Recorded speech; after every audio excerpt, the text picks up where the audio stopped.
You don't need to have made a New Year's resolution to understand the importance of starting early to get your garden in good state ready for the summer. And okay, it might be cold out here at the moment, but January is the perfect time to get out and garden.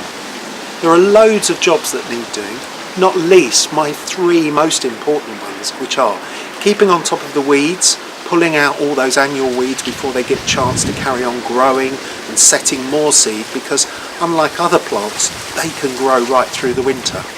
The second most important job is to get on with all the winter pruning that needs to be done, cutting back really hardy shrubs during mild weather and shaping them up and making them look good, ready for the coming year.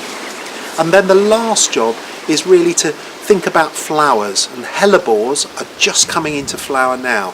So take off all the old foliage to expose the new flowers so that you can see them at their best. So check out the rest of the jobs to do on the website, and while you're there, take a look at my blog.